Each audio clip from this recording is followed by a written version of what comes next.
Sveiki, kas vyksta Kaune klausytojai, žiūrovai ir skaitytojai. Mes šiandien esame, kas vyksta Kaune redakcijoje, mūsų studijoje ir pradedame naują tinklalaidžių seriją, vadinasi Kaunas gyvai, bet mes kalbėsime apie, iš esmės savivaldos aktualijas, ateinančius savivaldos rinkimus ir aš esu kas vyksta Kaune žurnalistas Aleksandras Znamierovskis ir šiandien su manimi studijoje yra politikos apžvalgininkas Audris Narbutas. Sveiki. Tai Audris kaip ir rašo disertaciją šiuo metu apie mero rinkimus ir kodėl vieni merai yra perrenkami, o kiti ne. Gal gali patikslinti maždaug apie tai, ar ne? Jo, mano disertacija yra apie tiesioginius merų rinkimus ir jeigu dar tiksliau apie tokį reiškinį kaip esamo atstovo pranašumą. Kas tai yra, skamba baisiai, bet iš tikrųjų labai paprastas dalykas. Jeigu tu esi mero pozicijoje, tu turi rinkimuose potencialiai pranašumą prieš savo konkurentus, kurie nėra merai. Ir aš analizuoju, kaip merai tai išnaudoja savo užimamas pareigas, kiek jiems tai grįžta balsais ir galiausiai, kodėl vieniem pavyksta pasiekti perrinkimo, kitiem ne. Mhm. O kaip tu nusprendėjai imtis būtent šios temos? Ar tu ir anksčiau domėjai būtent savivaldos rinkimais, ar kažkokie įvykiai tai paskatino? Tiesiog gali papasakot, kodėl būtent šią temą nusprendėjai rašyti? Tai čia keletas dalykų susidėjo. Pirmiausia, aš ir turiu tą tokį akademinį interesą rinkimuose apskritai, bakalaurą savo rašiau temą apie Šiaulius ir Panevėžį, kodėl šiauliečiai balsuoja labiau už kairiąsias politinės jėgas, o panevėžiečiai už dešiniąsias, nors jos atrodo pakankamai panašiai. Ir tas interesas man studijų metais niekur nedingo ir kai reikėjo galvoti apie disertaciją, ar aš noriu studijuoti doktorantūrą ir ką noriu studijuoti, tai žiūrėjau labai paprastai. Nematau prasmės rašyti į stalčių darbą, kurio niekam nereikės. Taip, tokių disertacijų būna, bet norisi labai praktiško, ūkiško ir paaiškinamo dalyko. Dabar mano disertacija apie perrinkimus, jinai mažiausiai aktuali kiekvienam perrinkimą siekiančiam merui, na ir dar visiems konkurentam, kurie siekia laimėti prieš tą merą. Tai jau praktinė nauda yra. Tada yra ir akademinė. Jeigu patys tiesioginiai merų rinkimai, šiaip buvo labai didelė Lietuvos politinės sistemos inovacija ir jie yra visiškai neištyrinėti. Galiu vos nesakyti, kad aš turiu tam tikrą prasme monopolį šitoj temai, nes kol kas tyrimų nebuvo. Aišku, Lietuvoje turim puikių akademikų, man atrodo, kad vėliau bus tyrimų ir daugiau padaryta, bet šiandien jų nėra ir tu turi vakuumą. Ir tu gali užimti vakuumą labai specifiškai aktualioj temai, nes jeigu tai pasižiūrėtume dabar apie savivaldą, tai visgi su visą deramą pagarbą savivaldybių tarybam, kuo toliau, tuo labiau ir nemanau šitą, kad tendencija tinktų. Dėmesys visuomenės ir žiniasklaidos būtent susitelkia į merus, į tiesioginius merų rinkimus. Tai aš ir norėjau, kad mano disertacija būtų ir praktiška, ir aktuali, ir akademinė prasme vertinga. Ir džiaugiuosi, kad pavyko rezultatą pasiekti. Mhm. Tai dabar jeigu Visvaldas norės būti perrinktas, jis turėtų disertaciją paskaityti. Jam tada geriau seksis. Turbūt ir Visvaldui, ir Živiliai Pinskavieniai, ir Šiaulių merui Artūrai Visoskui, ir Valdui Benkunskui bent jau išvadas reikėtų paskaityti. Tyrimo metodologija turbūt nėra pati tokia patraukliausia disertacijos sritis, bet išvados, kas kaip veikia, aš manau, būtų aktualu. Mes gal turim tų fanų savivaldybėje, tai jeigu kurie nors stebite, tai perduokite Visvaldui, kad paskaitytų disertaciją, bet tai jo, kaip tu sakei, kad turbūt labai žiniasklaida fokusuojasi į būtent į merą, o ne į tarybą. Bet man gal šitas klausimas atrodo toks truputį užburto rato arba vištas ir kiaušinė, nes bent jau kalbant Kaune, tai man atrodo, kad daugelis žmonių net nežino tų tarybos narių. Ir aš nežinau, ar čia žiniasklaida neskiria pakankamai dėmesio, bet Kaune jos pakankamai sunku prisikalbinti. Dalis jų tiesiog prasėdi tos posėdžius ir tik formaliai dalyvauja. Tai nežinau, kaip tu čia galvoji, ar čia tik žiniasklaidos kaltė, ar čia kažkokie ir kiti faktai. Ir aš tai matau, kad ir ta tarybos narių kokybė yra tokia pakankamai žema, sakykime. Tai mesti visus akmenis tik į žiniasklaidą, čia būtų tikrai klaida. natūralu, kad tu kaip žurnalistas esi suinteresuotas gauti atsakymą iš patikimiausio šaltinio, kuris turi didžiausią svorį priimant sprendimą. Nu, tai taip, visiškai logiška, kad tavo žvilgsnis krypsta į merą, nes jeigu žiūrim tą savivaldybės struktūrą, tai jos žodis yra aukštesnis negu eilinio, sakykim, tarybos nario. Bet labai nemaža dalim yra ir tai, kad tiesiog mes politikoje turim krūvą prašalaičių, kurie neruošia savęs būti tarybų nariais, neruošia savęs būti Seimo nariais, kai kuriais atvejais net ir ministrais. Ir tas labai jaučiasi politikos kokybėje ir tas jaučiasi jų gebėjime iškomunikuoti savo mintis.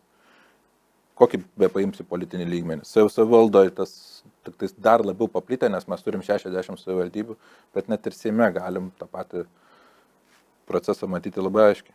Mhm. Na, turbūt ir dar tos sąlygos tarybos narių gal nemotyvuoja irgi, nes, na, bent jau Seimo visuomenių toks yra įsivaizdavimas, kad Seimo nariai, na, jie bent jau daug uždirba, ar ne, čia kažkoks prestižas tam yra, bet tu nepasakysi to paties apie tarybos narius. Nes, prasme, mes ir tagi čia kokių skandalų turėjom, kad, na, tos atlyginimo, tos kompensacijos normalios nėra, tai tuomet dokumentus padirbinėja, bandydami ten kažką prisidurti, kažkokį teliką, ne visai pagal taisyklės nusiperkant ar panašiai. Pagavai mano mintį, aš iš tikrųjų norėjau truputėlį šitą dalyką atkreipti dėmesį ir susisieti su to, ką prieš tai pasakiau. Nes jeigu mes kalbam apie politikos prašalaičius, būkim sąžiningi.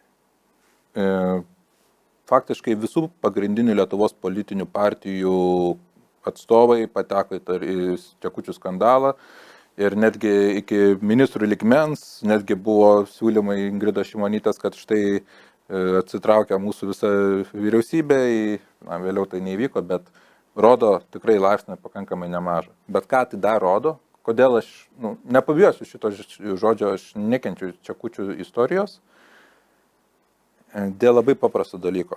Visi šitie žmonės, būdami politikais, nes tarybos narys yra politikas, žinodami problemą, ne vienas iš jų nekėlė klausimo, kaip išspręsti tą problemą per jų partijas, tarkim, liberalai per liberalus, konservatoriai per konservatorius, socialdemokratai per socialdemokratus nacionaliniu mastu. Na, yra visiškas absurdas, kad tokie, tarkim, šiuo metu Vilniaus miesto biudžetas ten arti 2 milijardų. Visų šiaip savivaldybių biudžetai plus minus yra augantis ir dabar įsivaizduojam situaciją. Mes patikėm milžiniškus pinigus valdyti žmonėm ir jiem nesumokam už tą darbą. Tai yra visiška nesąmonė. Tai tą tikrai reikėjo išspręsti. Bet kad jį daugelis jų pasirinko vagiliavimo, tiesiai šviesiai kalbant, vagiliavimo kelią, nes atsitiktinai suklastoti 42 Čekučius, kaip pavyzdžiui visiškai neseniai turėjom Kaišiadoryse sprendimą dėl Šarūno Česnos, tai yra neįmanoma. Vieną kartą gali netyčia paduoti, ne tą 42 kartus paduoti skirtingus Čekučius, čia jau yra sistema ir jinai yra apgailėtina. Ir kad tie politikai iš esmės nekėlė šito klausimo nacionaliniu mastu ir neįsprendė problemos, kur aš tikrai būčiau atvirai pasakęs, taip, mes turime mokėti tarybos nariam atlyginimus, o rinkosi vagiliavimą, tai rodo ir jų politinį diletantizmą, ir jų požiūrį, ir politinę kultūrą, ir tiesą pasakius, nieko gero nepasako. Ir aišku, turėtų omeny, kad buvo ir tokių, kurie, neuždirbdami nieko, visgi nepateko į šitą skandalą. Tai vat, negali sakyti, kad viskas šito klausimu yra blogai, nes kai kurie sugebėjo dirbti neatlygintinai. Nesakau, kad tai labai geras šiuo atveju modelis, bet tarp dirbti neatlygintinai ir tarp vagiliauti yra labai aiškus ir ryškus moralinis pasirinkimas ir sveikinu tuos, kurie nebuvo sulaikyti, nebuvo įvardyti kaip kažkokie pažeidėjai. Dar paminėsiu, kad buvo dar kita kategorija, kaip pavyzdžiui Kaune, kur tiesiog buvo pasitvirtintas toks reglamentas, kad jie net neturėjo teikti absoliučiai jokių dokumentų ir taip gavosi, kad patys save išsitraukė, nes tiesiog nieko nepateikė, bet ir neturėjo pateikti. Tai šiaip čia gan įdomiai taip suveikė, nes visa šitas tvarka buvo prie ankstesnio Kauno mero, pavyzdžiui, Kaune patvirtinta, tai ačiū jam už tai, bet šiaip ir kaip minėjai, kad jie kažkaip nekalbėjo tie tarybos politikai ar regionų, kaip spręsti šitą problemą partijos viduje ar panašiai, tai atrodo, kad tik socdemai pradėjo post factum spręsti, tai turiu omeny tas vadinamas čekiukų pataisas, kuomet bandė pakeisti baudžiamą kodekso nuostatas, kad čia nebebūtų, kad tai nebeužtrauktų baudžiamosios atsakomybės, bet tai irgi toks įdomus sprendimas, kur sprendžia tik tai, kad ištraukti tos žmonės, bet pati problema kažkaip taip ir lieka neišspręsta. Na, šitoje vietoje gal šiek tiek pasiginčičiau, nes visgi sprendimas buvo normalizuoti sistemą, kaip sakau, mano asmeninio nuomonė, tiek kaip politikos analitiko, tiek kaip piliečio savivaldybės tarybos nario darbas turi būti apmokamas. Apmokėjimus realiai įvedė dar buvusios Ingridos Šimonytės vyriausybės laikais, Seimas priėmė sprendimą, bet už tai reikia turbūt tiesiai šviesiai sakyti, dėkoti Andriui Tapinui ir jo komandai, nes iki tol klausimas buvo visiškai neiškeltas. Tai tie pagrindiniai sprendimai iš esmės buvo atlikti anksčiau, kai atsirado apmokėjimas ir, sakyčiau, visai sąžininga apmokėjimo sistema, nes įvertina gyventojų skaičių, kur didesnis miestas, daugiau gyventojų, ten atlyginimai didesni tarybos narių, kur mažesnis, tas proporcija išvedama. Čia yra esmė. Kas vėliau vyko su socialdemokratais, bandymas sudaryti sąlygas savo politikams, tai tos pačios bjaurios kultūros, apie kurią aš sakiau, kad politikos prašalaičiai, o ne valstybiškai mąstantys žmonės, tai sitinys. Dar norėčiau truputį grįžti prie tavo disertacijos darbo. Gal tu gali tada pavardyti tas priežastis, kodėl vieni merai išrenkami antrą kartą, kai kurie net ne antrą kartą, mes merų nemažai Lietuvoje turime, o kiti ne, kokie tie specifiniai faktoriai yra. Gerai, tai tada jau mes truputį einam į mano disertacijos gilį. Tai kai rašai disertaciją, tu keli visokias teorijas, tiksliau net pats keli, kiek naudojasi to, ką jau kiti yra atlikę ir ten, pavyzdžiui, toks būna dalykas, retrospektyvinis balsavimas, tai žiūri, iš esmės, esami rinkėjai vertina gerai, dirbo jų akimis tas politikas ar blogai. Tai aš sudedu realiai keletą tokių kriterijų, kurie iš esmės daugiau mažiau dauguma jų išeina iš to retrospektyvaus balsavimo, bet kartu prisidėjus ir prie dabartinės mūsų politinio klipo. Tai vienas tų kriterijų yra apskritai valdymo laikotarpis. Kiek meras yra poste? Na ir tada graduoja tenais. Trumpai, ilgai priklausomai ten pagal mėnesių skaičius. Tada kitas kriterijus yra savivaldybės tipas. Nes skirtingos savivaldybės yra visai skirtingas dalykas. Tarkime, Neringos savivaldybei rinkiminis gyvenimas vyks kitaip negu Kaune, vien dėl jos dydžio. Tada kitas momentas yra savivaldybių gerovės indeksas, kaip vystosi ta savivaldybė, ar jinai auga, stiprėja, yra už ką tą merą pagirti, galbūt priešingai, nes čia irgi reikia kažkokių objektyvių duomenų, tai Finansų ministerija jau ne vienerius metus daro savivaldybių gerovės indeksą, kuris plius minus yra objektyvus, nes tarkim Laisvos rinkos instituto jis yra irgi neblogas tyrimas, bet pats Laisvos rinkos institutas dažnai kritikuojamas, kad jūs tik tais vieną ideologiją propaguojat ir dėl to vis tiek, kai darai tyrimą, turi to ideologinio šališkumo išvengti. Na ir jeigu tai tada ta pati mero reputacija. Na ir jėgos telkimas. Toks kriterijus, kas yra telkianti jėga? Tai ta, kuri pati iš savęs potencialiai susilaukia kuo mažesnio pasipriešinimo. Tai pavyzdžiui, merų rinkimuose gana stipriai veikia komitetai, nes mes tiesiog visuomenį turim labai daug žmonių, kurie apskritai nekenčia partijų ir tas politinio komiteto statusą tokį sukuria nepartiškumo iliuziją. Tada jeigu žiūrim toliau pagal kas mažiau galbūt dirgina žmonės, tai tos partijos, kurios tuo metu nėra vyriausybėje, nes vyriausybės mes dažniausiai Lietuvoje, tiksliau ne dažniausiai, o iš viso dar nesam turėję nei vienos perrinktos vyriausybės, tai kartais nacionalinės valdžios klaidos gali kainuoti ir dabar nemažai kalbama vis tiek jau artėjant savivaldos rinkimam, po truputėlį, paskui dar daugiau bus tų kalbų, kad socdemai net tą pačią vyriausybę dabar keičia iš esmės tam, kad buvo nemažai padaryta klaidų ir jeigu tos klaidos tęsis, jau meram gali būti problemos su rinkimais. Tai ta prasme, net ir tiem amžiniesiams socdemų merams?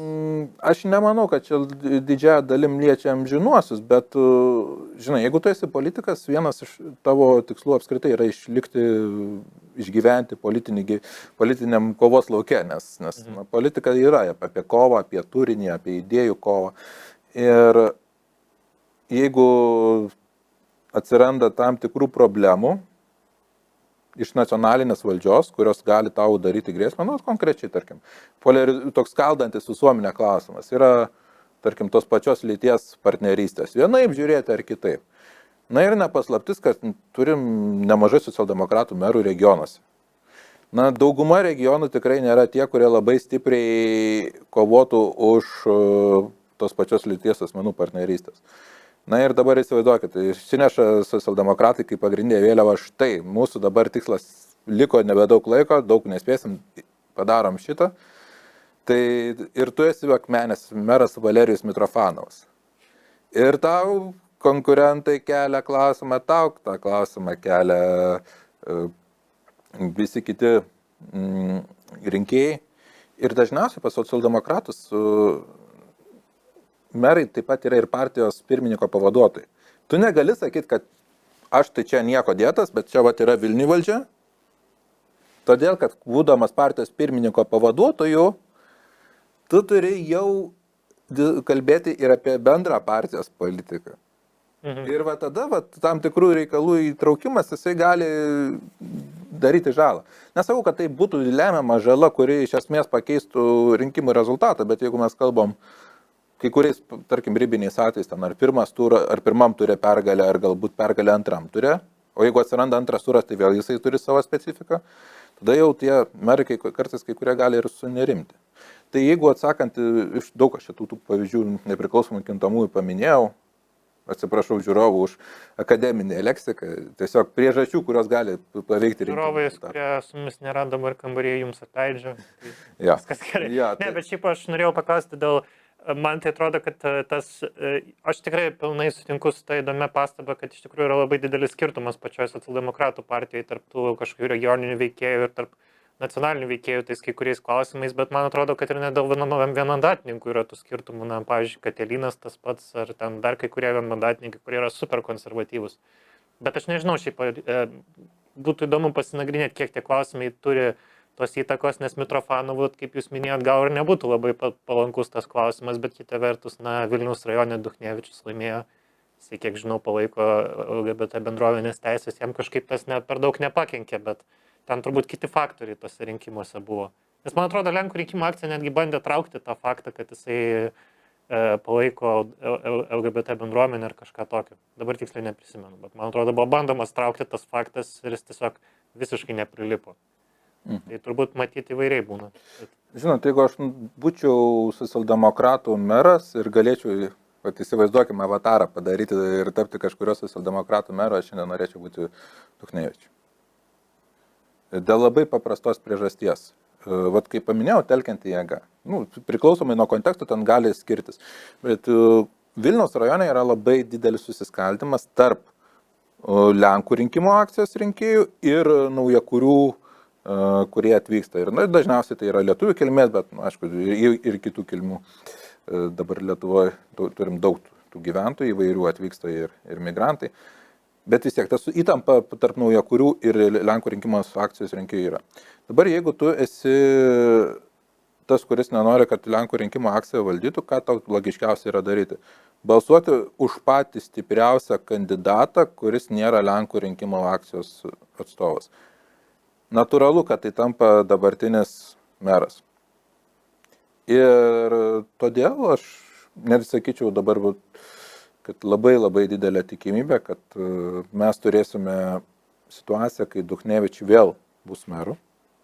Nes A, įsijungia šitas susiskaldimas, bet B, ką parodė mano disertacija, mano tyrimas, vidutiniškai, nesakau, kad čia kiekvienam, bet vidutiniškai iki 23% nuo galiojančių biuletenių balsų gauni vien už tą faktą, kad tu esi meras. Tai net jeigu imant apatinės ribas, imant visuomenės susitelkimą, tada migracija per tos 4 metus, tai naujakurių nepamažėjo, padaugėjo, kaip Kauno rajonas auga, taip ir Vilniaus rajonas auga. Tai iš esmės šansai Duchnevič laimėti rinkimus yra labai geri, o savivaldybė, tokia yra tiesa, ne visos savivaldybės turi Lietuvos vienodą svorį. Yra labiau prestižinės, yra mažiau prestižinės. Vilniaus rajonas yra tarp tų tikrai prestižinių savivaldybių. Tai tu turi įtakingą savivaldybę, kurios pajamos auga, nes daugėja tų naujakurių gyventojų, savivaldybės pajamos pagrindė apskritai yra iš gyventojų pajamų mokesčio, ten atsikrausto žmonės statosi tikrai ne už minimalų atlyginimą dažniausiai tuos namus. Na ir tu turi įdomią perspektyvą savivaldybę ir labai gerus šansus laimėti. Aš šiaip irgi manau, kad jeigu jis dalyvaus, jį perinks. Aš tą patį manau. Šiaip iš tikrųjų, man sunku įsivaizduoti, kaip Lenkų rinkiminė akcija padarytų kažkokį milžinišką comebacką. Na, aš net nežinau, apie ką jis galėtų būti, nes būtų sunku argumentuoti, kad dabar Vilniaus rajone pradėjo gyvenimas prastėti pastarosius metus, ar kad buvo kažkokių labai didelių skandalų. Buvo ten vienas su viešaisiais pirkimais susijęs, bet, man atrodo, daugelis jau net pamiršo. Bet tai nežinau. Nebent jisai gal pasuks į nacionalinę politiką, jisai savo karjerą kaip ir buvo pradėjęs taryboje, tada dalyvavo vieną kartą nesėkmingai vienmandatėje Seimo rinkimų, tai čia dar klausimas, ar jisai nenorės sugrįžti. Bet vėlgi, jeigu jisai apleis Vilniaus rajoną, ar socdemai turi kuo jį pakeisti, nelabai turbūt.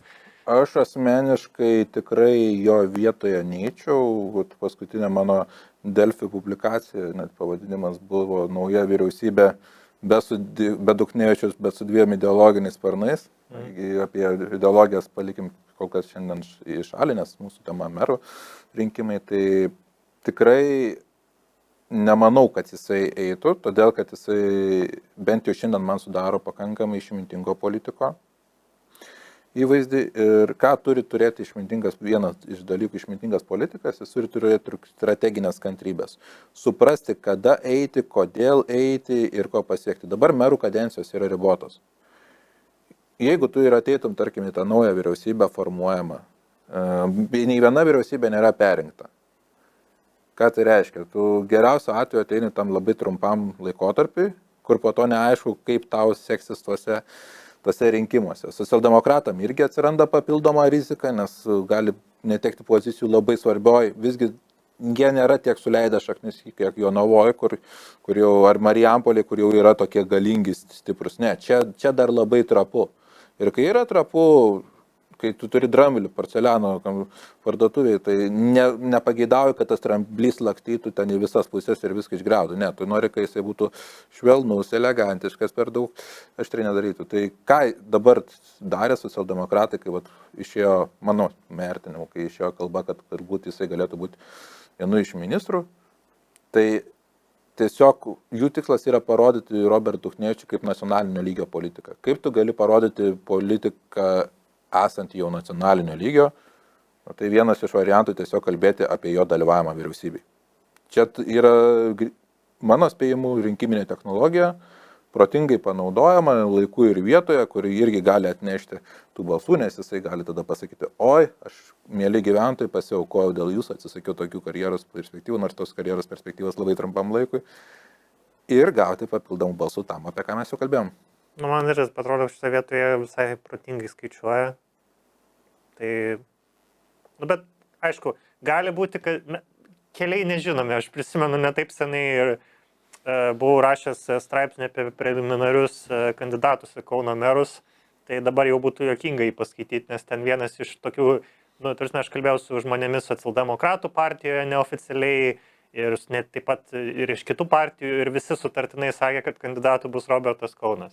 Tai dabar akivaizdu, kad nebebus, nes jisai dabar ministras ir jie jau turi kitą pasiskelbusi savo kandidatą. Tai visiškai neišsipildė prognozę, tai aišku viskas šakėm ant vandens, bet kalbant apie tos rinkimus, man atrodo, kad šiuo metu mes realiai kalbame apie, kai mes kalbame apie merų rinkimus, savivaldos tarybos rinkimus, kalbame apie Vilnių ir Kauną daugiausiai, nes atrodo, kad čia daugiausiai intrigos. Manau sutiksi. Gal nesutiksi, bet man atrodo, mes apie kitus nelabai dabar daug ir kalbame, ar ne? Aš sakyčiau, intriga didžiausia kyla ten, kur atsiranda didžiausi šansai, kad meras nebus perrinktas. Nes tada kyla klausimas, o kas galėtų ateiti joje. Kai tu jau turi merą, tai viskas atrodo kaip ir aišku. Tai kur galėtų būti intriga? Intriga, pavyzdžiui, galėtų būti Šiauliuose, nes šiuo metu Šiauliuose vyksta labai, labai rimtas teisminis procesas, į kurį yra įtrauktas Artūras Visockas meras. Ir jeigu tame procese, sakykime, jis būtų pripažintas kaltu ir jam būtų uždrausta kandidatuoti į merą, mes taiga atsiranda erdvės. Atsiranda erdvės opozicijos politikam, atsiranda erdvės tiem politikam, kurie šiandien yra matomi, bet šalia Artūro Visocko. Tai va, tokie rinkimai yra patys dažniausiai įdomiausi. Jeigu mes kalbam apie Vilnių, taip, sostinė visada jinai traukia akį, bet Vilnius pats iš savęs truputį primena prezidento rinkimus. Jeigu sąžiningai, labai nemaža dalis politikų prezidento rinkimuose kandidatuoja visiškai ne tam, kad būtų išrinkti į prezidento postą, bet tam, kad turėtų šansus užimti kažkokią kitą svarbę poziciją, paauginti partijos reikiant. Pavyzdžiui, turėjom Dainių Žalimą, kuris lygiai grečiai kandidatavo į Europos parlamento rinkimus. Tai jo atveju absoliučiai dalyvavimas prezidento rinkimuose jau nebuvo nieko kito, tik teisingai sukonstruota politechnologija ir Europos parlamento rinkimų kampanija. Laisvės partija tai pasiteisino, šiandien Laisvės partija turi europarlamentarą. Jeigu jie būtų neturėję, tai iš jūsų jų įtaka politinė būtų susitraukusi faktiškai iki Vilniaus miesto savivaldybės lygmens. Tai yra apie Vilnių. Ten daug faktorių buvo su jo išrinkimu, nes dieną prieš tai buvo toksai kaip visuomenėje prieštaringai vertinamas fenomenas kaip Baltic Pride'as Vilniuje dieną prieš rinkimus. Ir dar be to tas faktorius, kad nieks nebalsuoja beveik Europos parlamento rinkimuose, ta prasme, tai aktyvumas labai mažas, tai man atrodo, tie rinkimai tokie susidėjo viskas į vieną krūvą ir taip gaus.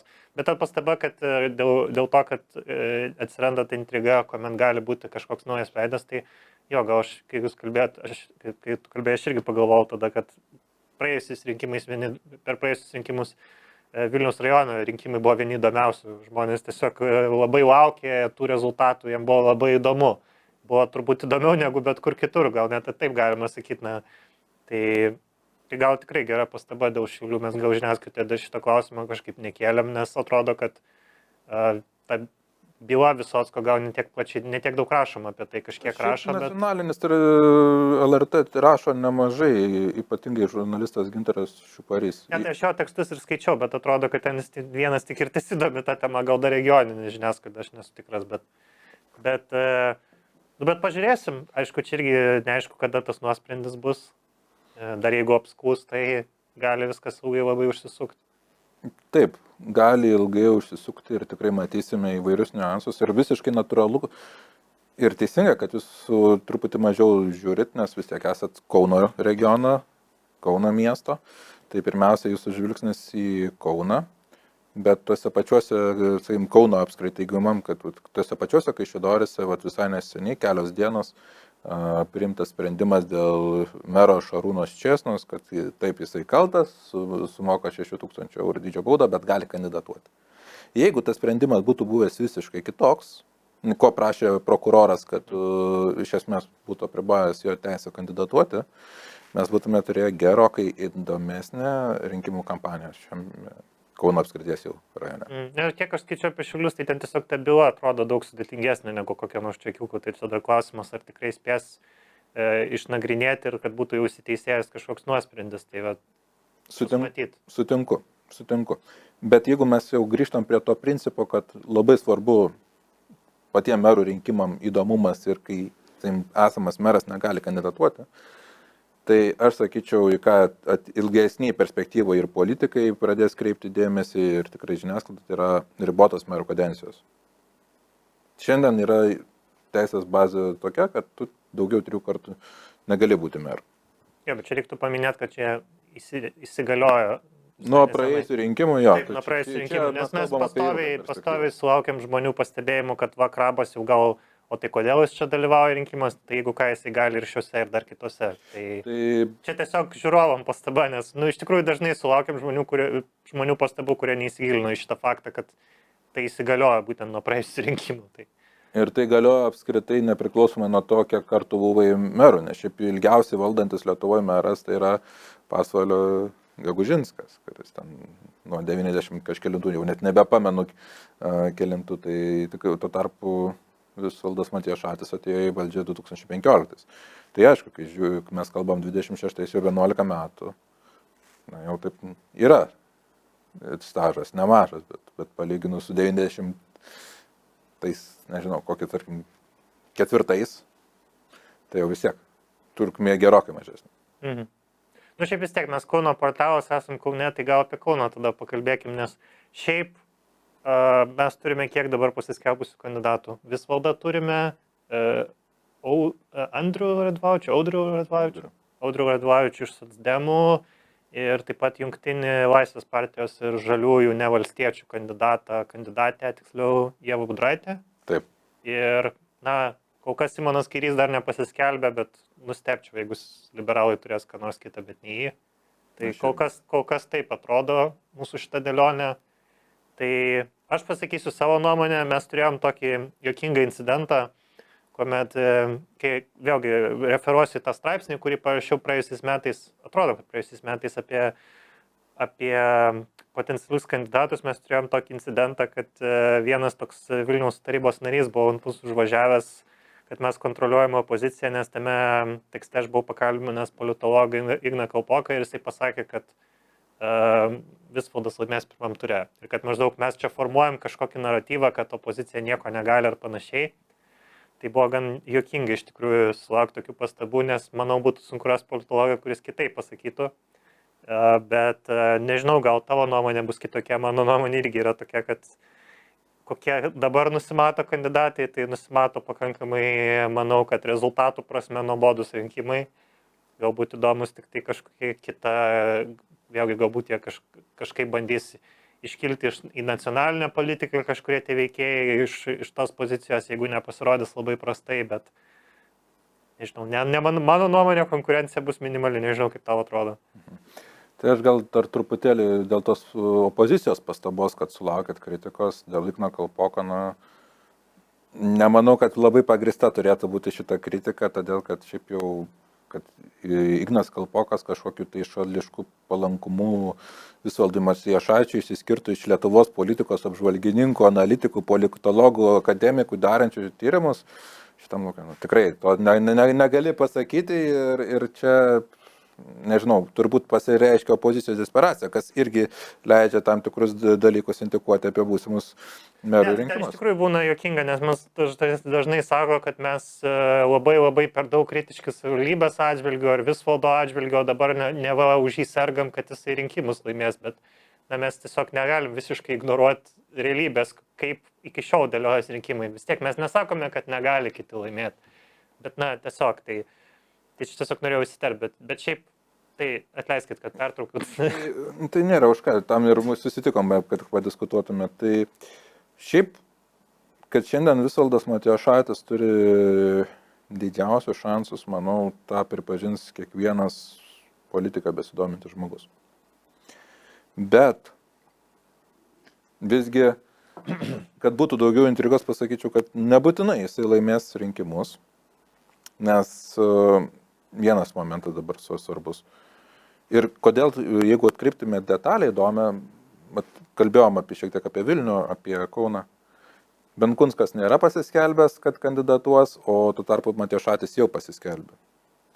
Klausimas, kokia prasmė Matijošaičiui anksčiau pasiskelbti apie kandidatavimą? Šiaip dažniausiai anksčiau deklaruoja, kad kandidatuos tie politikai, kurie nėra merai, kad jis pradėtų tapatinti su šitą poziciją, kalbinti kaip potencialius konkurentus, ką jūs vertina, taip toliau ir taip. Kai tu esi meras, tau to nereikia padaryti. Tau tai netgi gali turėti tam tikrą kainą, nes tada oponentai sakys, žiūrėk, tu čia viską darai dėl rinkimų, ten tarkim dabar tiltus Kaune tvarka įvystai dėl to, kad tave perinktų meru, o ne dėl to, kad tu rūpinėsi miesto interesais ir miesto gyventojų interesais.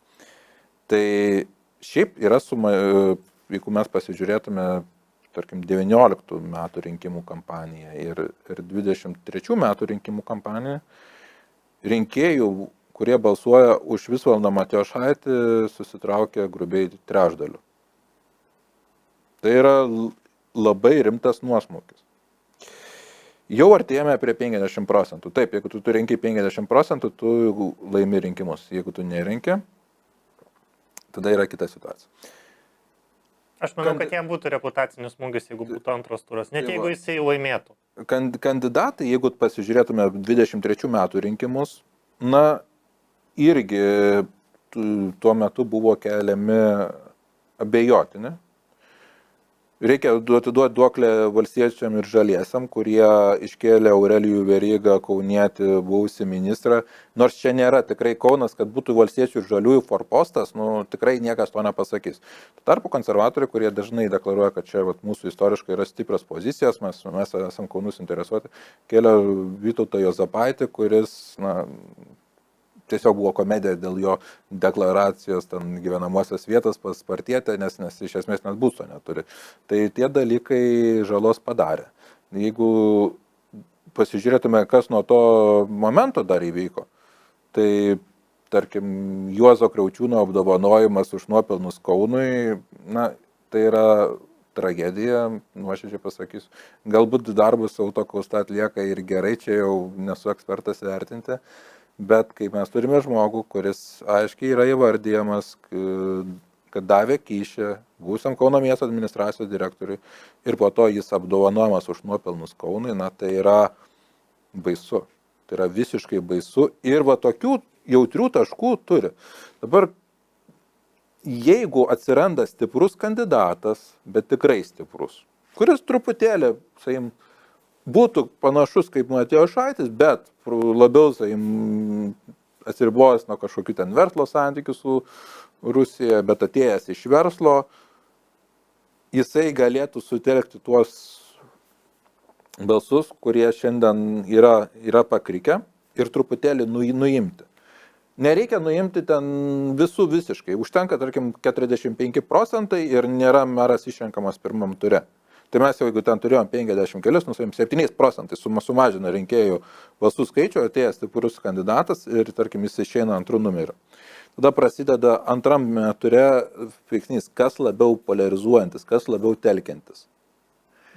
Ir labai gali būti taip, kad labiau telkiantis politikas bus tas, kuris antrų numerių išėjo, nes visgi Visvaldą Matijošaitį lydi tam tikras šleifas įvairių istorijų ir tada paradoksas, bet galim turėti kažką panašaus kaip Duchnevičius su Lenkų rinkimų akcija, kur irgi atrodo, kad Lenkų rinkimų akcija yra priešakyje, dominuojantis, bet sulaukė tinkamo momento, tuometinė merė nebekandidatavo Marija Rekst, kas irgi turbūt Duchnevičius nebūtų laimėjęs prieš buvusią merę, bet tuo metu jau jinai nebesiekė perrinkimą ir jam atsirado galimybių langas.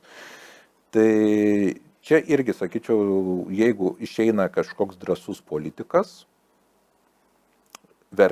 pageidautina iš verslo srities per daug su kažkuriom ten partijom labai stipriai nesusijęs, nes jeigu labai stipriai afilijuosis, gali prarasti kitų balsų, jam reikia visgi užimti antrą vietą, tada viskas yra įmanoma. Nesakau, kad tai labiausiai tikėtinas scenarius, bet kadangi sakiau, kad truputį intrigos, tai ir turbūt Visvaldas Matijošaitis šitą dalyką supranta, todėl jis deklaravo, kad kandidatuos tam, kad iš esmės įbaugintų potencialius konkurentus, kurie yra dvejojantis.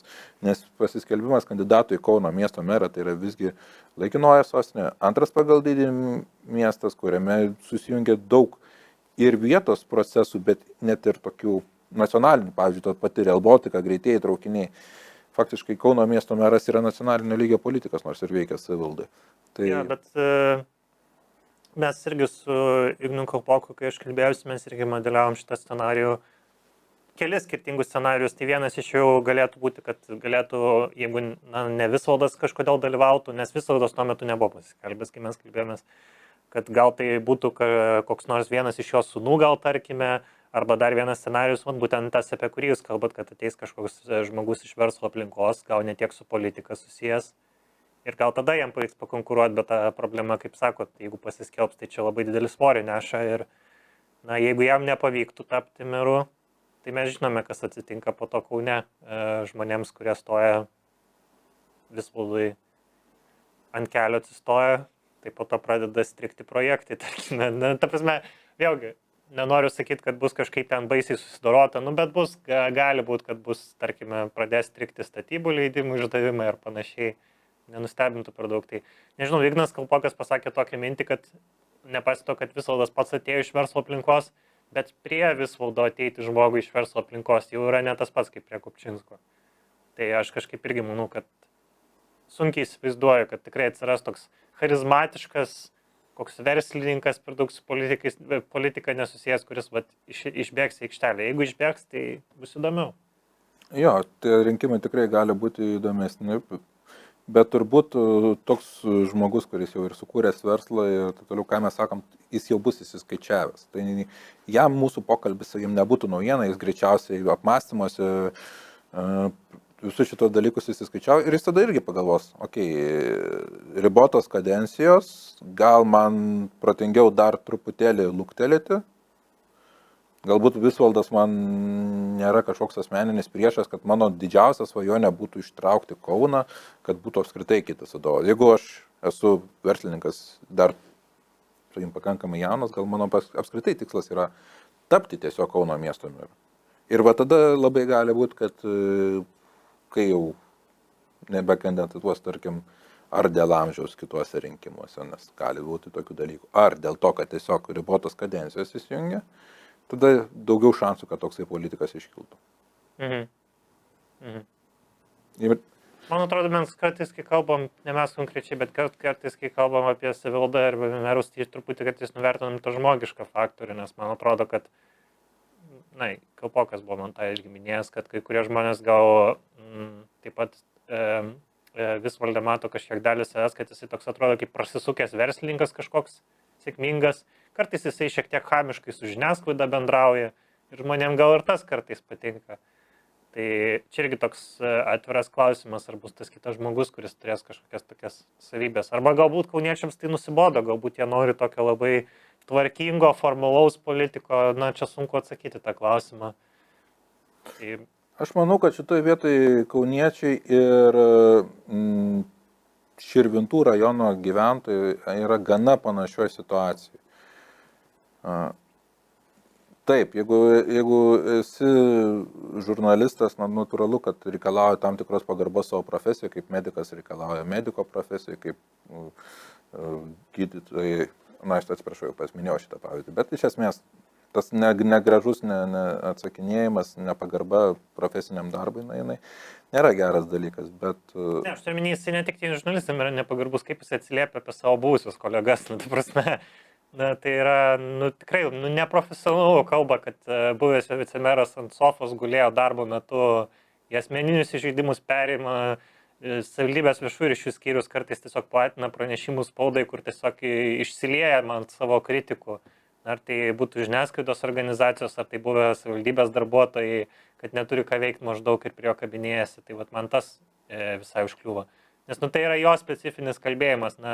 Kitose yra gal kitų savivaldybių, kur irgi to yra, bet ne visose savivaldybėse viešųjų ryšių skyrius yra išnaudojamas tam, kad būtų rašomi pranešimai spaudai apie ten kažkokio žmogaus sklypo, kad ten nesutvarkyta kažkas. Tai man tiesiog tas įspūdinga atrodo.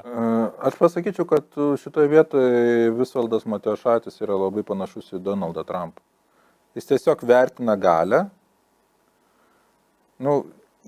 Dar toliau nueisiu, kokie žmonės labiausiai vertina galią ir šiaip mes to panašiom kategorijom. Tai iš principo tie, kurie yra tokie truputėlį gatvėje huliganai. Jeigu tu sugebi duoti atkirtį, jis tave vertins, jis tave gerbs, jis su tavim pasisveikia.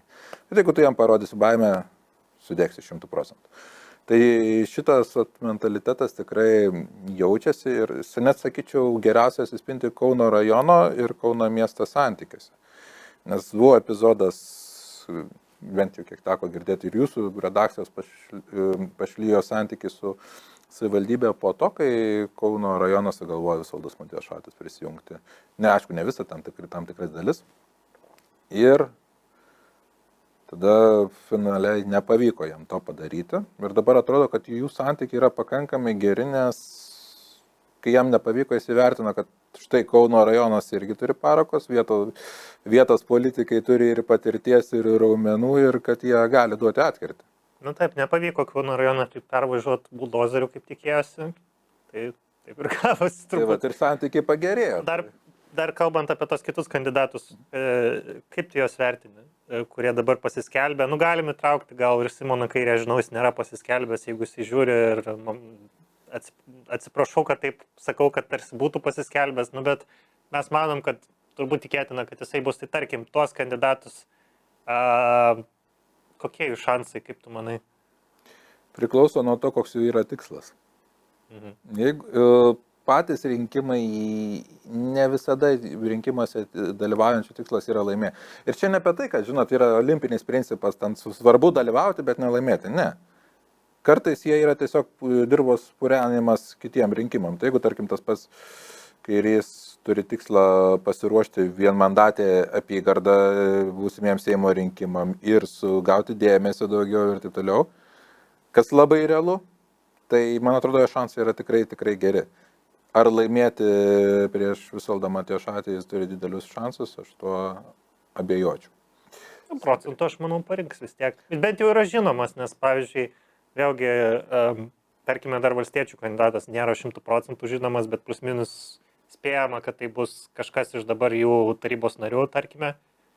Tai jie gal ir kaip opozicija, jie gal kaip frakcija taryboje santykinai aktyvus, bet tiesiog vardo žinomumo tai nėra. Ta prasme, daugelis kauniečių vis tiek nežino, kas yra Vaida Pranauskaitė. Čia nepriklausomai nuo to, kaip mes vertiname, kaip tarybos narė, ar gera, ar bloga. Tai vat, gal aš tą problemą matyčiau, kad turbūt daugelis jų arba socialdemokratų kandidatų nieks irgi, man atrodo, nežino. Tai man atrodo, čia jau vien nuo to reiktų pradėti, kad jau vien tame yra problema.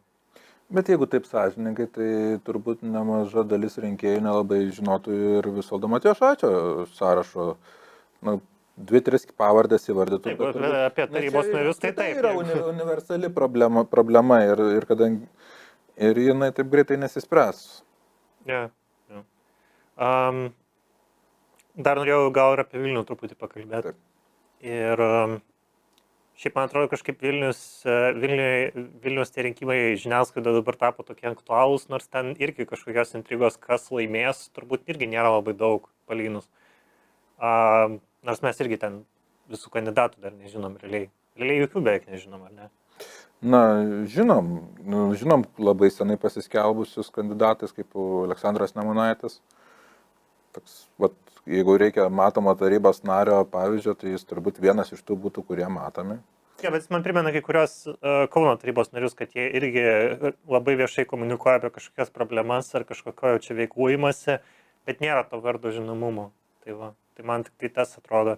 Bet šiaip, nes man žinau, man tai atrodo, kad Vilnius ir vėl turbūt bus, bet aš jau nežinau, kiek kartų kartojasi tas scenarius, kad Vilniuje, kad yra tiesiog kažkoks liberalų ar konservatorių toks flango žmogus prieš Zuoką. Tačiau, nežinau, jeigu tai bus vėl, tačiau koks 4 kartas bus taip, nes 2 kartus su Šimašium, 1 kartą su Benkunsku, dabar 2 kartą su Benkunsku būtų. Tai šiaip nežinau, kartais kritiški mūsų skaitytojai važiuojant mūsų, kad mes čia Vilniečiai, kurie Kaune susėdo. Tai aš galiu dabar atvirai visiems deklaruoti, kad aš didžiąją dalį savo gyvenimo Vilnių pragyvenu. Ir yra tekę balsuoti savivaldos rinkimuose Vilniuje, kurie gana beviltiški būdavo. Tai nežinau, man dabar atrodo, kad mes dabar tie rinkimai įdomesni pasidarė, kaip man atrodo, tai ne dėl to, kas laimės, o tiesiog, kad Benkunskas tokia kaip ir informacinį įveikį sukūrė pats, kalbėdamas apie atvykėlius, apie lietuvių kalbą, apie visus tuos dalykus. Dar apie mečetę, kur man iš vis kosmosas atrodo, bet tai galima gal apie šitą atvejį tada pakalbėti. Man tai toks atrodė gana išskirtinis šiaip. Bet čia klausimas, kiek jisai išskirtinis, nes vienas dalykas Benkunskas turbūt stebėjo, kas yra potencialūs kandidatai.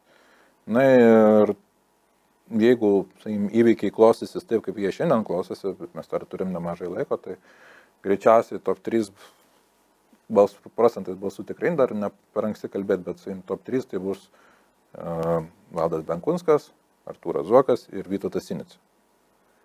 Tai Vytautas Sinicos nacionalinio susivienijimo lyderio apskritai yra šita viena iš vizitinių kortelių ir jisai šiaip jau pirmas pradėjo šitą temą kalbėti politiniam lygmenį ir, sakyčiau, pakankamai talentingas politikas, nes dauguma, jeigu pasižiūrėt, kurie nueina į Seimo mišrę frakciją, iš esmės tai yra žmonės, kur neturi kur kitur dėti, jie ateina ten. O čia aš matau truputį kito gebėjimą. Čia jisai sugeba pakomunikuoti ir taip, kad tiktų dalies socialdemokratų rinkėjam ir dalies konservatoriam ir kaip ir nieko nesusipiktų. Čia toks, sakyčiau, jo kandidatavimas yra ilgalaikis partijos auginimas, siekiant peržengti 5% barjerą, kuris ir tas auginimas tikėtina, kad pavyks. Tai va, kai sakau, kad rinkimai gali būti politinė technologija, čia šitas atvejis. Bet visgi, jeigu tu... Labai tik tai sunkiai sekasi išlaikyti savo kadrus. Būtent nacionaliniam susivienimui, nes mes dabar kalbam apie Nemunaitį, tai jisai juk buvo nacionalinio susivienimo veikėjas, susipyko su Šarūnu Jasikevičiumi, tai vat man tik tai tas dėl nacionalinio susivienimo atrodo, ir Katelinas, kuris buvo su socialdemokratais išrinktas, buvo nacionalinio susivienimo veikėjas, tai tiesiog jiem labai kažkaip prastai sekasi, amžinai susipyksti tarpusavį. Aš su tavim ir sutikčiau ir žinok paprieštaraučiau. Iš tikrųjų taip, visus, kurie vardėjai, tai tikrai... Dovilas Petkus toks buvo, ten labai daug tų buvo veikėjų. Taip, aš su tuo sutikčiau, bet kur yra kabliukas? Kabliukas yra, kad šitie visi niuansai būdavo, bet tai labiau išeidavo iš Vytauto Radžvilo. Gali būti jo. Ir Vytautas Radžvilas dabar faktiškai yra pralaimėjęs ir jeigu pasižiūrėt, tie, kurie kadaise su Sinicu kandidatavo, bet buvo labiau Radžvilo žmonės, šiandien aršiausiai puola, nes jie mato, kad jų rinkėjus perims, kad greičiausiai ateis su visa frakcija, o jie liks už borto. Pavyzdžiui, Almantas Stankūnas vienas iš tokių asmenų. Tai tas pats Dovilas Petkus tavo paminėtas, jis jau grįžo į nacionalinį susivienimą ir kiek man teko klausyti kitą tinklalaidę, neredaguotą, kuris buvo kalbinamas, tai susidaro įspūdis, kad jisai bus apskritai nacionalinio susivienimo kandidatas Klaipėdos mieste. Tada jeigu toliau kalbam Martynas Katelinas, šitie žmonės pakankamai yra protingi, jie matė mano galva tiesiog labai grupės. Aš tiesą pasakius, apskritai esu nustebęs, kaip politikos mokslų profesorius, o Radžvilas būtent toks yra, aš pats TSPM studijavau pas jį, gali būti toks trumparegis į savo ideologinio fanatizmo tam tikrą prasme akinamas, kad darytų tokias tragiškas grupės klaidas. Ir va tas Šarūnas Jasikevičius, kad išėjo, irgi yra tiesioginė Radžvilo pasekmė. Klaidos buvo daromos viena po kitos ir labai grupios ir dabar jau jų tiek daug nebevyksta, ar nepaslys kažkur, tai yra didelis klausimas. Aš tikrai manau, kad kaip strategas tiesiog real politics Sinica yra žymiai kompetitingesnis, nes Radžvilas, tai man atrodo, jisai šiek tiek folijos kepurę nešiojo to vietoj, kad truputį įsivaizdavo, kad jisai yra labai matomas, labai žinomas, labai visi gerbė ir taip toliau, bet visuomenėje Radžvilas neturi tokio svorio kaip Sinica, Jasikevičius, tas pats. Tai tiesiog, bet... Man susidaro įspūdis, kad pats Radžvilas apskritai atsiskleidė tam tikrą psichologinės problemos. Jisai kadaise buvo pakankamai svarbus žmogus Sąjūdyje ir žinai, yra Amerikos toks tėvai kūrėjai, tie founding fathers vadinamas. Tai jisai į save žiūrėjo kaip į Lietuvos valstybės tėvo kūrėją, bet tokį neįvertintą. Ir tada dar, kai jos svoris sumažėjo partijoje, o tas sumažėjimą rodo tai, kad partija galiausiai perinko pirmininkų kitą žmogų, tai jisai čia labai stipriai išgyveno ir va tas šališkumas, negebėjimas tiesiog būti kažkuo panašiu į kas yra Landsbergis Tėvynės sąjungai, garbės pirmininku, jam pakišo koją labai stipriai. Tai va, jeigu reiktų iš tų mažų stebėti partijų, kurios dalyvauja Vilniuje ir kurios gali gerai pasirodyti, nes vis tiek mes kalbam ir apie tarybų rinkimus, ateina visą frakciją, aš tikrai atkreipčiau dėmesį į nacionalinį susivienimą kaip vieną realesnių kandidatų. Ir būdamas nacionalinio susivienimo konkurentu, tarkim, kas ir yra Valdas Benkunskas, galvočiau, kaip neatiduoti jam elektoratų. Tada įsikinkinam tada lietuvių kalbos klausimą. Taip. Ir lietuvių kalbos klausimas, ir apskritai, pirmiausia, tie, kas turi galvoti, gerai, pirmiausia gal per stipriai pasakyti, bet tikrai, kas turi galvoti apie migracijos temą, tai yra savivaldos politikai, todėl kad tam, kad tu balsuotum savivaldybių tarybų rinkimuose, tu neturi būti piliečių. Tu neturi būti Lietuvos Respublikos piliečių, tau tiesiog užtenka 5 metus būti pragyvenusi Lietuvoje. Ir tikrai dabar, kai turim didelius migracijos srautus ir daug Lietuvą atvykusių trečiųjų šalių piliečių, netruks ateiti diena, kai jie taps rinkėjai. Ir tada dalis ir politikų apeliuos, galbūt juos net kaip kandidatus kels vieną kitą, kiti priešingai sakys, kad mes turim stabdyti, riboti ir taip toliau. Tiek dėl ideologinių priežasčių, tiek dėl objektyvių priežasčių, nes jeigu pažiūrim vakarų Europą, tikrai ne visur tie integracijos projektai įvyko sėkmingai, o jeigu mes Lietuvoje, tarkime, turime žmonių, kurie atrodo čia vos iš tikrųjų ne vos, bet faktiškai, nepriklausomės pasikalbėjom, bet neišmoksta lietuvių kalbos, tai irgi rodo, kad su integracija mes dar nesam tobuli. Aš šiek tiek turiu abejonių vieną dalyką, turiu abejonę, kiek tai suveiks, turiu menį, vėlgi, aš manau, kad gal jo šansai ir taip yra neblogai ir tada, jeigu ta strategija kalbėti apie užsieniečius ir lietuvių kalbą nesuveiks, jį vis tiek gali perinkti, nes jis jau dabar yra meras, tai turi privalumą, jis turi, kaip sakoma, advantage dėl to, kad jis jau dabar yra meras, ne, mes kalbėjome apie tai. Bet dėl ko aš manau, kad tai gali nesuveikti, jeigu tų žmonių šiaip Lietuvoje paklaustum, ką jie mano, tai turbūt daugelis gal pritartų Benkunskui arba pasisakytų pakankamai neigiamai atvykėlių atžvilgių. Lygiai taip pat, jeigu tu paklausi apie tas pačias partnerystės, atsakymai pakankamai neigiami. Taip. Bet niekam Lietuvoje iki šiol kažkaip nelabai pavyko, man atrodo, išjoti per rinkimus ant šitų temų. Nes mes prisimenam tą komišką, labai jau seną darbo partijos agitavimą, kad sustabdysime pabėgėlių antplūdį. Tai aišku, tuomet buvo galima sakyti, kad nepavyko, nes jo tiesiog nebuvo. Ta antplūdžio buvo 30 žmonių. Bet kad ir dabar klausimas, ar žmonės jau tiesiogiai patys jaučia tą antplūdį, taip sakant. Nes tiesiog jeigu žmonės to nejaučia ir tu dirbtinai bandai prikelti tą temą, tai tada rezultatai, man atrodo, bus kaip buvo anksčiau. Arba nacionalinis susivienimas, vėlgi mes negalim sakyti, kad tik dėl to jiems nelabai sekėsi iki šiol, bet jie pastoviai bandydavo kiekvienus rinkimus kelti tą migracijos klausimą ir turbūt nerezonavo žmonėms, aš nežinau, nes galbūt tiesiog tų žmonių galiu paklausti, jie gali turėti vieną nuomonę, bet jiems gal tiesiog nėra tai labai aukštai prioritetų sąraše, va čia tas klausimas yra.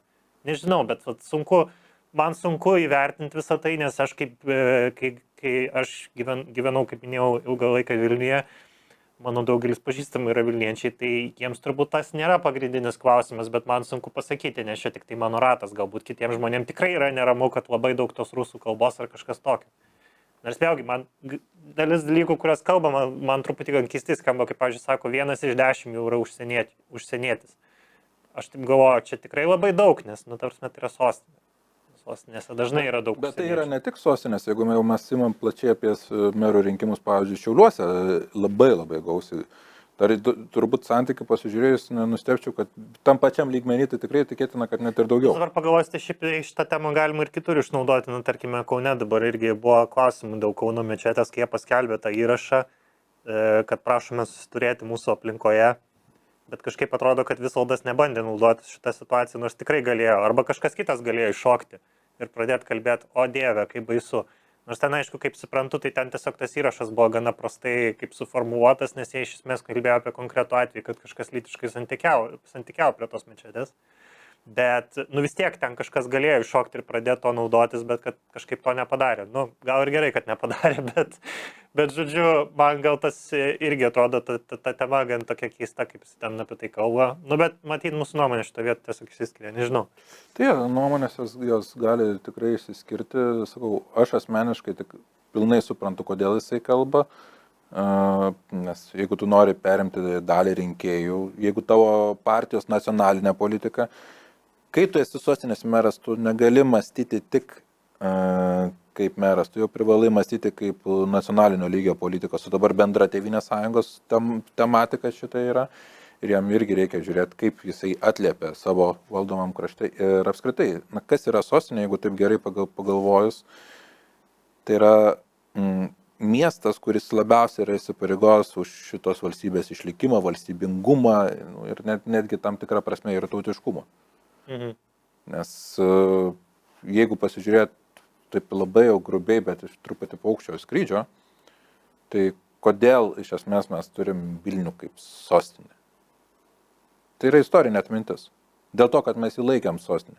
Geografinė prasme, Vilnius kaip sostinė yra labai keistas dalykas, nes jisai 40 km nuo Astravo, nuo šalių, iš kurių yra potenciali karinė agresija ir panašus dalykai. Tai geografiškai žiūrint tik žemėlapį, tu Vilniaus kaip sostinės nepaaiškinsi, kol neįversi istorinės atminties. Na ir tada, jeigu tu esi sostinė ir turi tą istorinę atmintį, tu tada turi galvoti ir apie savo įsipareigojimus. Ir kai susideda keletas argumentų, rinkiminė kova, kažkokie įsipareigojimai tokie, noras pabandyti pritraukti rinkėjus, arba bent jau atimti dalį rinkėjų iš potencialaus konkurento, bet finale tu ant to tikrai neišvažiuosi. Čia aš tau pritariu. Tai gali būti veiksnys, bet vien to neužteks. Ir todėl labai svarbus dalykas, kuo tikrai naudosis Benkunskas, tai yra nacionalinis stadionas. Apskritai rinkimai, tokie savivaldos labai dažnu atveju yra, ar pavyko gyvendinti kažkokį vieną didelį galingą projektą. Tai pavyzdžiui, merų perrenkamumas gana stipriai yra susijęs su to, ar pastatė naują gerą baseiną. Šiaip Kaunui tas irgi būdinga, nes... Apie Kauną reiktų dar šitoj vietoj sugrįžti, kad bent jau panašu, kad Visvaldo arkliukas šiuo metu yra tai, kad mes viską statom už kauniečių pinigus, mums visiškai nepadeda centrinė valdžia, nors centrinė valdžia sako, kad jisai net nenorėjo su jais kalbėti dėl šito, tai panašu, kad čia Visvaldo toksai arkliukas bus. Panašu, kad Benkunskas šito arkliuko kol kas dar nepakinkė, kokius mes objektus ten pastatėm ir visą kitą. Dabar jis apie lietuvių kalbą kalba, o Visvaldas, tai kaip supratau, čia jau jo toksai jau pasirinktas motyvas, kad va, kiek mes čia visko pristatėm ir viską pristatėm už jūsų pinigus. Mums nieks nepadeda, va kokie mes faini. Bent jau man taip atrodo, nes atrodo, kad čia jau toks pagrindinis akcentas, tikrai ne koks nors ten skaidrumas ar kažkas tokio. Taip, šitas momentas yra pakankamai svarbus ir juo naudojamas, tik man atrodo ne iki galo sąžiningas. Kodėl? Čia jau truputėlį mano kitas profilis ateina, man teko nemažai gyvenime dirbti su ES investicijom. Šiandien Lietuva yra padalinta į 2 regionus, tai yra, tarkim, kitų vakarų Europos, Vokietijos pavyzdžiui. Vienas yra sostinės regionas, kitas yra vakarų ir vidurio Lietuvos regionas. Tai vakarų vidurio Lietuvos regioną atiteka didžioji dalis ES investicijų. Ir kai tos investicijos atiteka, jos pirmiausia keliauja į tokius miestus, kurie turi iš savęs potencialą prisidėti savomis lėšomis, taip toliau ir panašiai. Tai kaip mažiausiai Kauno miesto augimui didelę įtaką turi ir ES pinigai, nes Kaunas, jeigu žiūrim vakarų vidurio Lietuvos regioną, tai yra stipriausias miestas visame šitame regione. Tai kai tu turi ir iš savęs gali prisidėti ir tau dar atiteka pinigai, tu turi, jeigu turi protą, įžvalgų, gali augti. Ir Kauno augimas tikrai nemaža dalim yra ir apie ES investicijas, tai kas jau kalbėt, kad čia tik kauniečių pinigais, neatrodo iki galo sąžininga. Na taip, ir Kauno biudžetas auga kasmet, tai kažkaip keistai, tai prisėmimos tų laurų, bet vėlgi kažkaip... Bet tą daro absoliučiai visi politikai. Gal dalis rinkėjų per daug čia nesigilina, už kieno čia pinigus, iš kur tie pinigai atėjo. Ir tada taip ir gaunas. Dar vienas dalykas, tai mes, kai kalbėjom apie kandidatus, tai mes praskipinom konservatorių kandidatą Kaune, nes jo nėra tiesiog. Bus demokratijos šventė, galiausiai oficialiai konservatoriai paskelbė, kad darys demokratijos šventę. Nors ten vėlgi buvo svarstymų ir vieną ir kitą pusę. Pirmiausia buvo pasakyta demokratijos šventė, po to neoficialiais formatais, kuriuose aš dalyvau irgi, tai buvo sakoma, kad gal jau mes turim kažkokias pavardės, bet tada sako, tai neapsisprendėm iki galo, tai dabar apsisprendė, kad bus demokratijos šventė. Skaitytojams priminsiu, kad demokratijos šventę Kaune per praėjusius rinkimus bandė rengti Laisvės partija, irgi turėjo, tai tokiu būdu jie rado kandidatą Mantą Bertulį, bet jam ten nelabai gerai sekėsi, mažiau negu 2% surinko. Jis apskritai mažiau surinko negu Laisvės partijos kandidatai, kaip partija daugiamandatė. Tai va, tai nežinau, gal tavo nuomonės irgi norėjau tada paklausti, ar konservatoriams šitą kortą gali pasisekti, nes viena vertus jie kalba, kad jiem būtinai reikia susigrąžinti Kauną. Laurynas Kasčiūnas, kuomet tapo pirmininku, vos ne vienas pirmų dalykų, kurios pasakė, mes susigrąžinsim Kauną. Bet panašu, kad strategija štai tokia pasirinkta. Tai tiesiog norėjau tavo nuomonės paklausti, kaip tu manai, ar čia gali sėkmę atnešti, ir iš vis mes turim čia kokių nors pavyzdžių, kuomet demokratijos šventė atneša stiprius kandidatus Lietuvoje? jeigu kalbam apie tą demokratijos šventę ir apie deklaraciją dėl Kauno, tai reikia pasakyti, kad tam tikrą prasme mes šitoje vietoje galim Lauriną Kasčiūną laikyti drąsių žmogumi, todėl kad žinant, kokios stiprios Matijošaičio pozicijos pradėti nuo to klausimo, kad mes ją susigražinsime ir žinant, kad labai didelė rizika yra, kad nepavyks, o tada turėsi sakyti, kodėl tau nepavyko ir taip toliau, na čia jau reikia drąsos. Eiti ten, kur 100% laimėsi, ten yra gerokai lengviau, negu ten, kur labai didelį šansai pralaimėti ir deklaruoti. Tai tam tikros drąsos šitoje vietoje galima išvelgti, bet su demokratijos šventai, jeigu žinant rinkimį technologinių požiūrių, reikia sukti laikrodį istoriją, laiko spiralę nukeliauti truputį anksčiau ir prezidento rinkimus. Ir kas būtų buvę, jeigu Gitanas Nausėda, kuris tuo metu buvo svarstamas kaip vienas iš galimų konservatorių kandidatų, būtų priėmęs siūlymą dalyvauti demokratijos šventėje. Jisai būtų sulaukęs Vygaudo Ušacko likimo. Tai yra pralaimėjęs Ingridai Šimonytei ir tada sukūręs muštos kortos įspūdį. Tai dabar pagalvokim, kas galėtų būti tie ne vardais, bet pagal principus, tie potencialūs kandidatai. Siekia, jie turėtų būti labai matomi ir tada vėl atsiranda afiliavimas su kažkurio tai politiku, su šita partija. O jeigu pralaimi, o jeigu tu dabar galvoji kandidatuoti, bet ateini čia ir tiesiog, kadangi tai yra konservatorių rinkėjai daugiausiai renka ir jie, pavyzdžiui, pasirinks bendrai Kaune turinti mažiau šansų politiką laimėti, bet savo partijos narį, artimesnį ir tada situacija gaunasi tokia, kad tu tampi mušta korta. Dėl to demokratijos šventė pati savęs gali atvaidyti dalį stiprių kandidatų, jo kandidatuoti tam, kad nesusikurtų jie muštos kortos įspūdžio. Tada iš vidaus kandidatų, mes matom tokių politikų, kurie atrodo nacionaliniu lygiu pakankamai matomi, kaip Gintaras Skaistė, bet jeigu jau būtų norėję deklaruoti, kad kandidatuoja, turbūt jau būtų šitą dalyką padarę. Tai gal pabaigai norėčiau tik tai tavo nuomonės paklausti, kaip tu manai, ar tas eksperimentas Lietuvoje, kurį mes turime su, kaip minėjai, daugiausiai keitėsi būtent savivaldos tarybos rinkimai ir merų, ar pasiteisino tas eksperimentas su tiesioginiais mero rinkimais? Na, jeigu reiktų klausimą, ar aš šalininkas ar priešininkas, tiesioginių merų rinkimų turbūt visgi būčiau šalininkas. Dėl labai trumpai keletas priežasčių. Vienas dalykas truputėlį paskatino aktyvumą, kitas dalykas apskritai domėjimasi, nes atsirado daugiau intrigos, dėl ko mes šiandien susirinkom. Dar vienas svarbus momentas, atsirado aiškus lyderiai regionuose, už kurių galima tikėtis ir politinės atstovybės, ir kurie yra suinteresuoti komunikacijų su centrinė valdžia. Na ir kai meras buvo renkamas tarybos, aš su Mažvydu Jastramskiu padarėm tokį tyrimą, analizavau savivaldybių koalicijų stabilumą. Tai labai būdavo daug nestabilių koalicijų, pavyzdžiui, Trakuose per vieną kadenciją, tai yra per 4 metus, ten keičiasi 4 merai.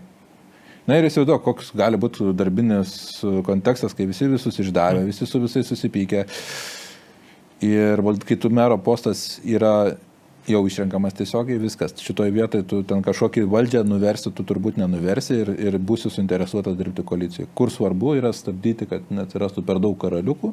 Na ir tada ribotos kadencijos, kurios irgi yra įvestos dabartiniai sistemai, iš esmės tą funkciją ir atlieka.